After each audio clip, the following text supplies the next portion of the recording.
Hello there, ladies and gentlemen. This is Orphanlast, aka Skylar Madison, and today we're going to reanimate the moving bouncing ball using the stage schematic, the function editor, and the motion path. This 51 animation challenges series is not about moving through each and every one of these challenges as fast as possible, as much as it's actually about learning as much as you possibly can about each and every part of each challenge that we can actually glean. Every last little bit of understanding that we can get from each exercise, that is what I'm interested in, and that's what you should be interested in. It shouldn't matter if what we're animating isn't very interesting, such as just a little circular ball just bouncing around. That doesn't matter. Starting out simple is the best way to learn the more complex parts about the program, especially if we're talking about the function editor and motion curves and such like that. So I'm currently inside of the animation tab, and I decided to rearrange the animation tab after all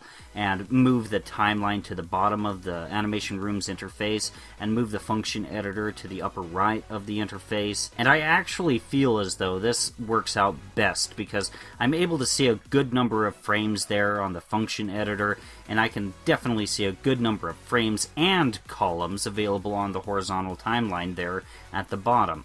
So I'm really happy with this. So we're going to start out with what we need for this moving bouncing ball animation. Now, I've completely deleted all the stuff that's from my earlier work on this project in the browser. This way I can reuse names for the levels that are going to be used inside of the animation, inside of the timeline or X sheet. So as you can see, I create a level on the timeline called Ground. Once again, just like the last tutorial. Then I create another level called Moving Bouncing Ball. And so I extend the frames for both of these columns to what I estimate being the full extent of the animation. This is largely just a rough guess as to what it's going to be. I kept this entire process of timing things out and where everything's going to be located on the timeline or X sheet rather organic and very adjustable. Okay, now what I'm going to say is going to sound like a little bit of a mouthful, but basically I select the geometry tool, set it to circle, and draw a circle. Then I use the edit tool, set it to center, and move the center to the center of the circle. That may be complicated, but just watch what's going on the screen and all of this will make sense. Now, with the ground level or column selected on the timeline, go ahead and draw a line, just a straight line approximately where you want the ground to be. Now, inside of the animation room or tab, go into the stage schematic and create a peg. Make the peg the parent to the moving bouncing ball column's node on the stage schematic. Then, select the New Motion Path button to create a new motion path node, and make sure that it's connected to the bottom of the peg node. Now, with the peg node selected on the stage schematic, pull out the brush tool and draw out the path that you want the ball to travel through. This is similar to how I just drew out some arcs in the last video in this series. Now, you're basically doing the same thing. You're drawing out some arcs, you're drawing them out, only that the ball is going to follow the exact path that you draw here. It doesn't have to be exact, but the second that you lift your stylus or the second that you let go of your mouse, you're going to get a pop-up, and just go ahead and tell it, yes, you want to use the path that you've created. Then I went ahead and pulled out the control point editor and did a little bit of cleanup on the path to make sure that it was all really smooth. I got rid of all the imperfections. Now, if you notice, when I initially drew the circular ball, it wasn't outside of the camera's view. But the moment I drew the motion path, it just teleported the ball to a different position. This is due to their centers interacting with one another, and they would be interacting with one another because the path and the ball are all parented together with the peg. But this really isn't a problem. This is really easily fixed. Keep the path node selected in the stage schematic and create a set of crosshairs at the start of the path on the viewer. And you create these crosshairs with the rulers. You just make some little guidelines. Try to make these crosshairs as perfect as possible. Once the crosshairs are good and centered, select your ball column on the stage schematic. Notice that once you do that, you'll no longer be able to see the motion path that you've created. That is why I told you to create the crosshairs with the ruler. Pull out your selection tool. The selection tool, not the edit tool, the selection tool. Pull out the selection tool, select the ball, and move it and center it on those crosshairs. Make sure that it's really good and centered on those crosshairs.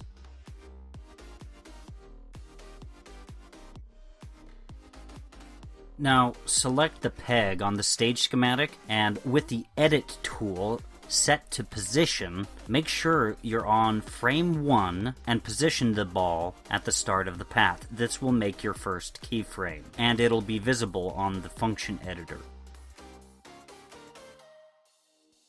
Now, select the last frame of the animation, and while still using the edit tool still set to position, just go ahead and move the ball to the end of the motion path. Feel free to play the animation. Now, the ball is moving to the positions that we want, but it lacks a number of things like timing, spacing, such as speed in, speed out, interpolation. It's also missing squashing and stretching. This is fine. This is just the basic rough draft. And now, I go to the beginning of the animation, and on the function editor, I open up the function curves pop-up window.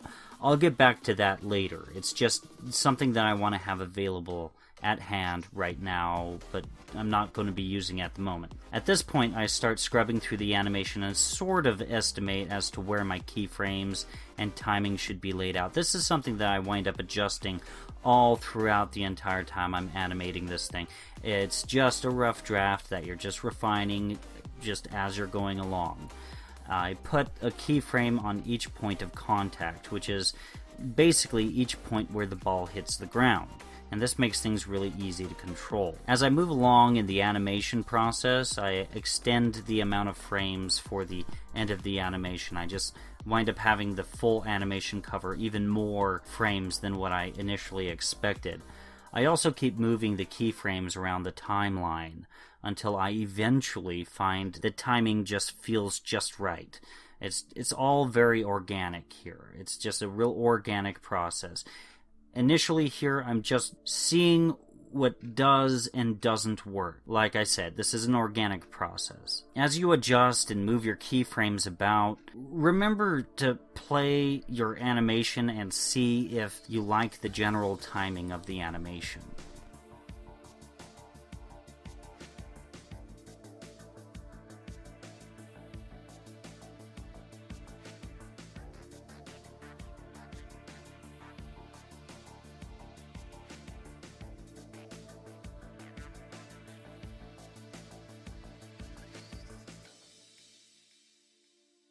Let me move to the end of the animation, and well, let's just move the stop marker to the end of the animation real quick. Come on. Ah, there we are. So let's take a look. That actually looks pretty good so far, but we need to change the speed in, speed out information. Okay, so just scrolling back to the beginning of the animation. Alright, so we can see this is the first keyframe, this is the second keyframe, and we can see that it's set to speed in, speed out. That's kind of what we want. So I'm going to actually click on this, press Ctrl Z. This is kind of finicky in here. In fact, there's a lot of animators telling me that I should actually completely ignore the function editor and the function curves. Just simply because they say it's a waste of time. But what I'm going to do is I'm going to activate a bunch of onion skins, whole crap load of them, and actually I activated more than one too many. I'm going to deactivate all the ones that I don't need. Okay, so those are all deactivated, and I'm going to go File, Preferences, and I'm going to go, let's see here, onion skin, paper thickness, I'm going to go 1, and now I'm going to be able to really see my onion skins really well. It's as if I'm working with something that's thinner and more transparent than basically tracing paper. So now we can see that there's like probably about 5 or 6 of them just all conglomerated right here. But if I make this steeper, then it kind of spaces them out more. But I kind of want to maybe bring the keyframe over horizontally, and maybe that's moving the second keyframe. Yeah, it is moving the second keyframe through frames. So if I move this horizontally, this keyframe, look at the function editor here. Notice how I'm moving it on the function editor. And all that I'm trying to do is get the onion skins to line up in a way that I find appealing, that will get the timing that I desire.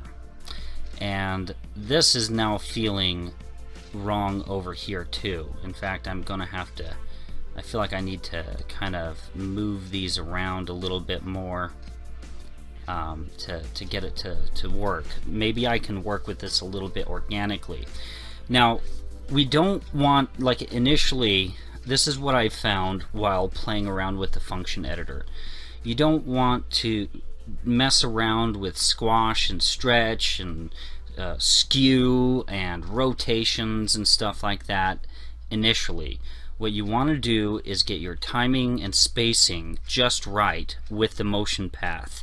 Once you got your timing and spacing just right, once you get the motion just right, just the speed and the trajectory of each object going with the physics that you want, which can be difficult to visualize without squash and stretch and rotations and stuff like that. But if you can do it, if you can actually get the motion just right without any of that other stuff, once you actually implement those other things, it'll look just right. Not only that, if we were to start rotating this, skewing it and stuff, this whole function curves menu here would be a whole order of magnitude more complex. And it basically, you would have to control the speed of its rotation, its horizontal and vertical movement, and it starts moving keyframes around, and you may not have wanted that to happen, and it just becomes such a pain in the butt. So I really recommend work with the basic shape without any squash and stretch, get the motion just right, get the physics just right, and then add the squash, stretch, rotation, skews, all of that stuff. That's when you do it, after you get the physics down in the animation. So that's at least what I've observed so far. So far, this first bounce feels a little bit robotic. So what I'm going to do is just kind of mess with it a little bit more. Okay, so come on. Actually, you know what? That first bounce is looking pretty good now. Okay. Now that we've got that accomplished, the first bounce looks just about right at this point. We need to get the second bounce right. Now, when an object bounces, it's like its physics is interrupted a little bit. Its original motion is no longer applicable. So if you notice, whenever you click on these and you grab one of these handles, you're moving the other handle, and you'll be accidentally messing with the onion skins that you've previously adjusted. And so that may make you feel, oh, that's impossible to work with. Let me press Control Z. You can still work with it. You right click here, and you can go unlink handles. And so now I can move this handle and really just get it to work the way I really want it to. So if I really want to, I can actually add a keyframe in the middle here, if that makes things easier for the timing. And so let's see here, if I can just kind of create a bit of an S curve here. Let me actually press Control Z twice. Yeah, see, I moved this keyframe ever so slightly up, and that messes with it a little bit, and I didn't want to do that quite as much. So I'm kind of getting rid of some of the steepness of this a little bit. Like, I want it to kind of move fast but kind of slow down a little bit as it's going up. Let me see how it looks. Ooh, ooh. Boing, boing. Let's take a look at that. Come on. Okay, so it feels like it feels like it's close. So I'm just going to move this keyframe horizontally just a little bit, and I'm going to go ahead and play the animation again. Boing, boing. You know, that's looking pretty good. Okay, that actually looks like a good position for it. I'm gonna grab this purple line, and that actually helps me scrub through the animation. Actually, you know what? I'm gonna pull out my control point editor, because this seems like such a wide space here. I'm gonna select my path, and let's see how everything reacts to this.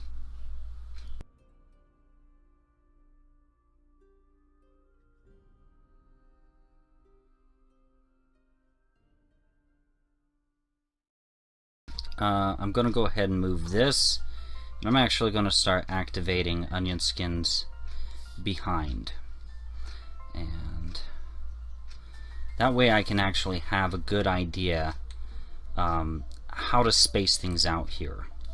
So we have this right here. I'm going to make sure that it's unlinked, unlink handles, and I'm going to flatten this out a little bit. Okay, so actually this keyframe moved a little bit in its position, and let's see, no, this keyframe should be over here and move down, I think, on the timeline. Where is this? Okay, so this keyframe goes, okay, come on, position. Okay, so it goes right there. Let me make sure. Let me scrub through the animation real quick. Okay, so that looks right. That looks right. Okay, so once again, I'm going to be repeating a little bit of information. My keyframes are located only at the points of contact and at the beginning and the end of the animation. That's where all of my keyframes are. So where the beginning and the end of the animation, those are 2 keyframes. Whenever the ball hits the ground, that's a keyframe. That's it. That's all that I used. Now, throughout this entire process here, it's all kind of like sped up to 10 times speed that I was actually moving. But really, I'm just playing around with these little motion curves, and it's all trial and error, really. It's not something that I can really teach you. You can kind of use this video, just kind of pause it and every once in a while and just kind of test out to see, okay, what is it that I did versus what you did to get it to work and everything. I don't know. It's all up to you. You need to kind of figure out what does and doesn't work. But here's a few little words of caution. That little purple scrubber that I mentioned earlier, just make sure that it's located on a keyframe when you're starting to move around the motion curves. Otherwise, you're going to start thinking that you're moving a keyframe around when you're not, and it could also cause you to create an unnecessary keyframe and start moving it around and just overcomplicate the entire animation. So just make sure your purple scrubber is just in the right place at all times. It could become a real pain. So now that I've slowed down the videos to normal speed, and now that I've gotten the basic physics of the ball completed, we need to start working on the squashes, the stretches, the skews, the rotations, get it all implemented into the animation. So let's go ahead and get that done right now. Alright, so let's go ahead and scrub through the animation, and okay, so it's at this point right here that I feel we should have a stretch. So I'm going to pull out the edit tool, and I'm going to go shear and shear this thing. Oops, actually no, Control Z. Alright, I need to find the shear information on here. Okay, so let's go ahead and shear it. Okay, so we can see that. We can see that it sheared the entire animation. So we have our vertical and horizontal shearing, and yeah, what we're going to do is we're going to go actually to this frame right here, vertical and horizontal shearing. I'm just going to go 0, press enter, double click, 0, press enter. And then I'm going to go to the beginning of the animation and do the same thing. Alright, so now we can go ahead and scrub through the animation right about here. Here, let's go ahead and shear it with the edit tool and just kind of go like that. Actually, Control Z. Actually, I'm going to go right here-ish, and let's see if I can shear it in the right direction. Like that. And then I'm going to go ahead and rotate it. Rotate right like that. And I'm going to go a few frames back, and I'm just going to go ahead and rotate it like that, like so. Only that now I need a... Actually, I'm going to come up here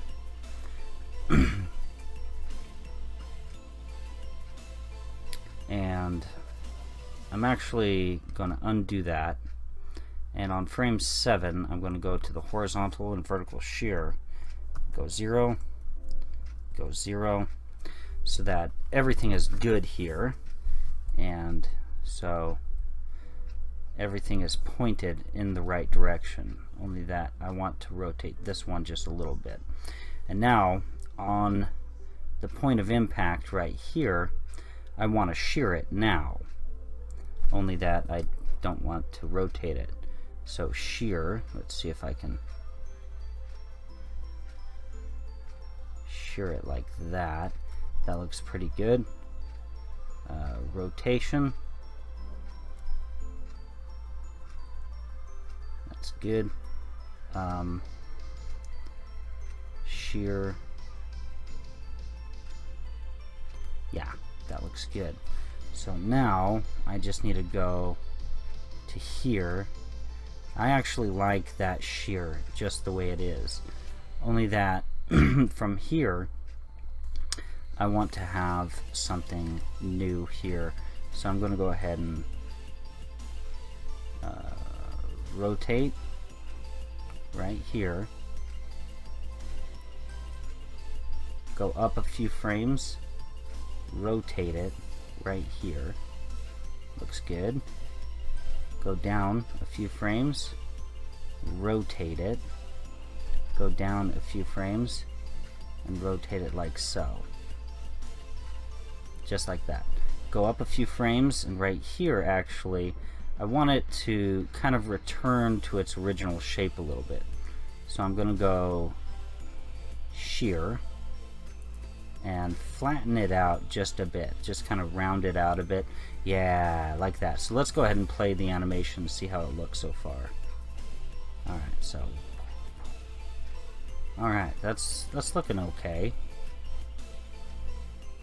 Let's see. Come on. Alright, I'm not really getting too much. Okay, well, I didn't even see the point of contact here. Okay, now I did there. Alright, so let's move this on back. Okay, so this right here, I feel like its rotation is off, so I'm going to go ahead and rotate it a little bit, like that.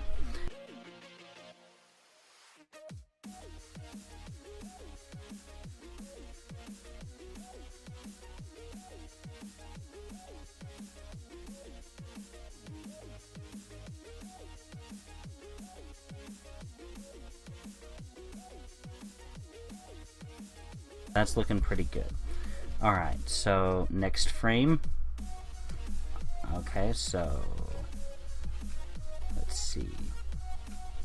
Next frame, we just need to rotate this guy, move him up, rotate,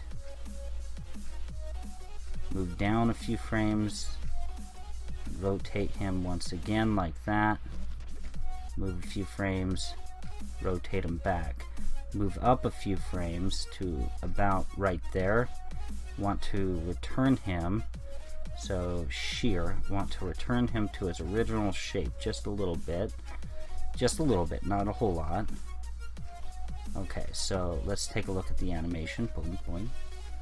Okay, so something is looking off, something looks wrong. Nope, everything looks good. Boing. Sometimes it looks like it skips this frame. Okay.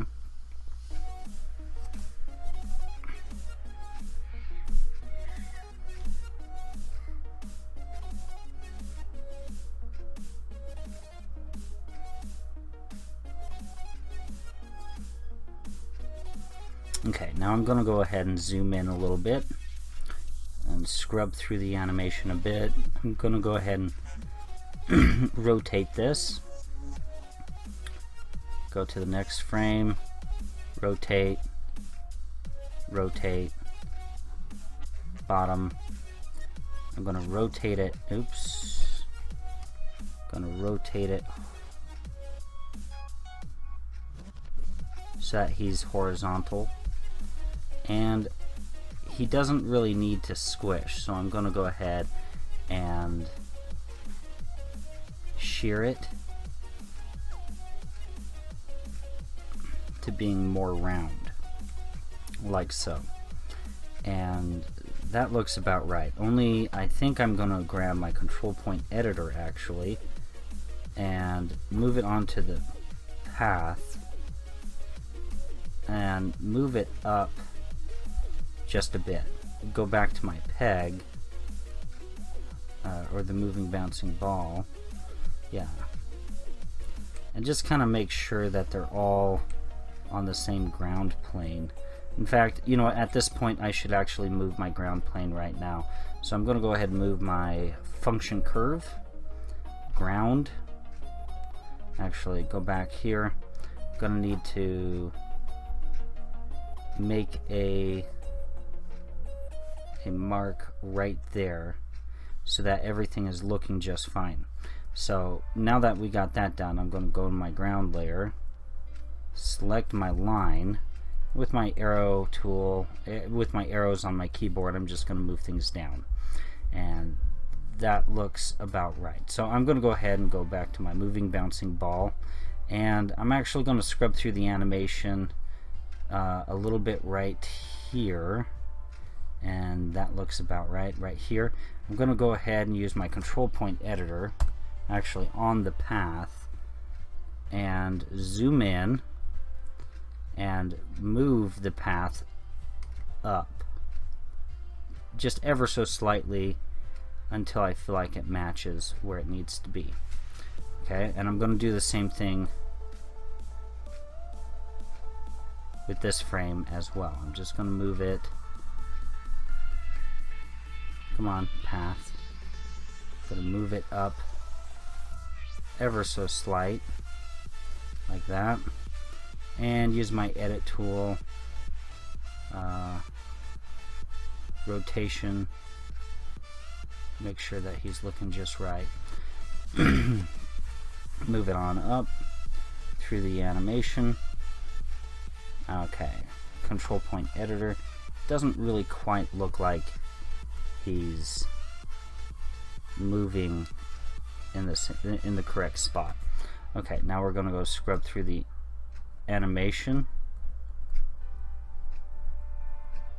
Okay, control point editor,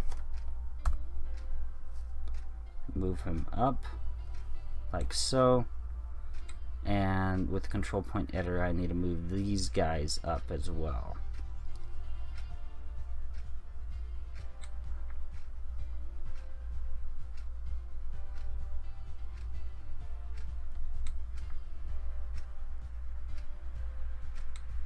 Okay, so customization of that is done.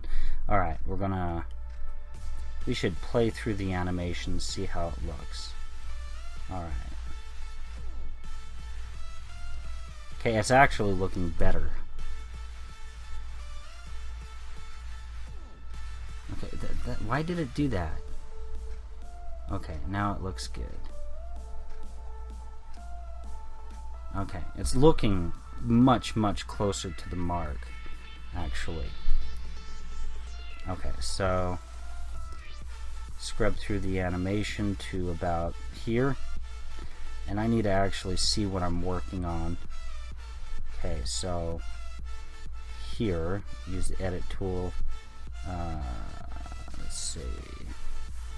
Move my. Actually, I don't think I need my function curves anymore. Alright, so it looks like on this frame I've already adjusted that. Alright, so now I want to just kind of rotate him.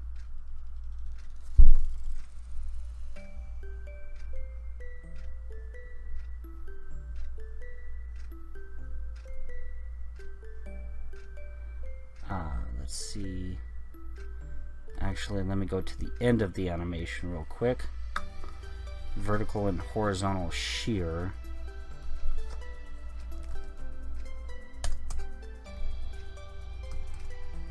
Just like that. Okay, so let's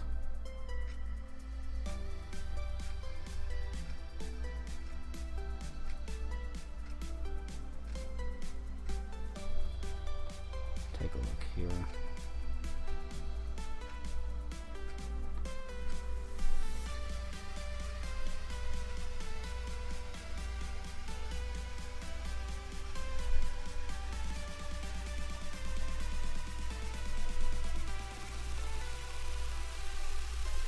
So that should do for the animation. So let's go ahead and take a look at this thing. I'm going to go in my basics tab just to take a look at it. Kind of move this down. I want a really good view of what I worked on.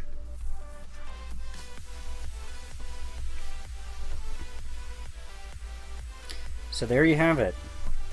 How to animate a moving bouncing ball on a motion path in opentoonz.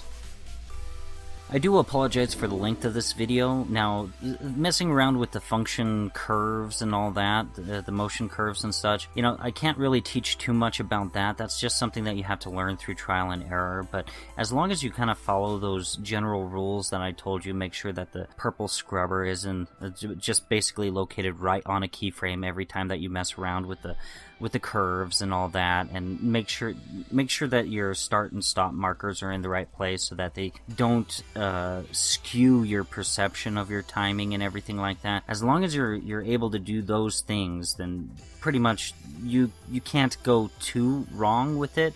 This is something that a lot of professionals struggle with, so that's the reason why I dedicated so much time with this video. That pretty much concludes it. If you guys enjoyed this video, please like, share, and subscribe, and if you didn't enjoy it, then please like, share, and subscribe anyways. Have a great day.